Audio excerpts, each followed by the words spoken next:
saya Doviatin Sukmasari, NIM 19064110040 dari kelas 5B. Pada video kali ini, saya akan melakukan praktikum tentang perubahan wujud zat. Alat dan bahan yang digunakan pada praktikum perubahan wujud zat diantaranya yaitu 1 buah gelas bening, air secukupnya, dan es batu secukupnya.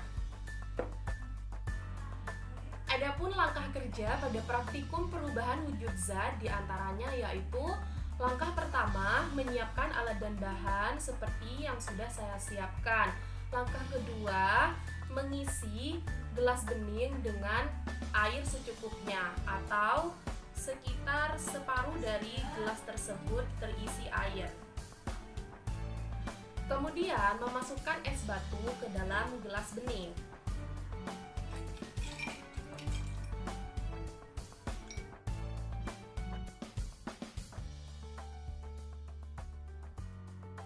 Langkah selanjutnya, kita menunggu perubahan yang terjadi pada gelas bening tersebut.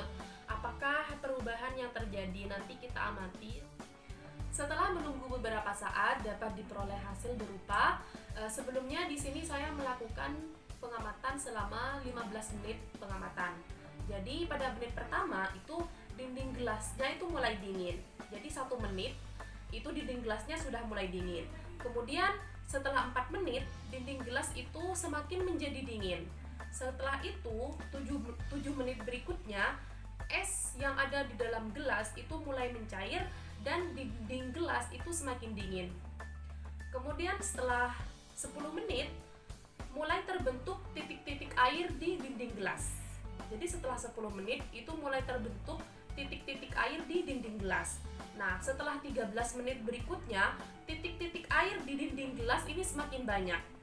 Nah, seperti dapat dilihat, titik-titik air setelah 13 menit berikutnya itu semakin banyak di dinding gelas. Nah, baru setelah 15 menit berikutnya, dinding bagian luar gelas itu menjadi basah. Dapat dilihat.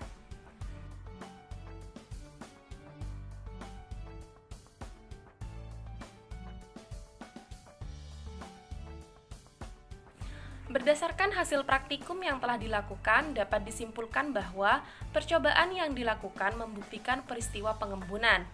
Peristiwa pengembunan dapat terjadi karena suhu pada benda tersebut dalam artian gelas lebih dingin dibandingkan dengan suhu udara di sekitar, sehingga udara di sekitar yang mengandung uap air akan mengembun. Nah, uap air berubah menjadi cairan yang menempel pada sisi luar gelas. Udara yang ada di sekeliling gelas mengandung uap air. Ketika gelas diisi es, gelas menjadi dingin.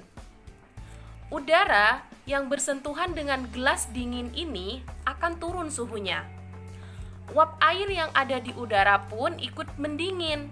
Nah, jika suhunya sudah cukup dingin, uap air ini akan mengembun membentuk tetes-tetes air di bagian luar gelas. Nah, peristiwa itulah yang menyebabkan pada saat kita memberikan es batu ke dalam gelas yang berisi air, maka lama-kelamaan dinding pada bagian luar gelas akan ikut basah. Itulah tadi praktikum perubahan wujud zat yang telah saya lakukan. Semoga video ini dapat bermanfaat. Kurang dan lebihnya saya mohon maaf. Wassalamualaikum warahmatullahi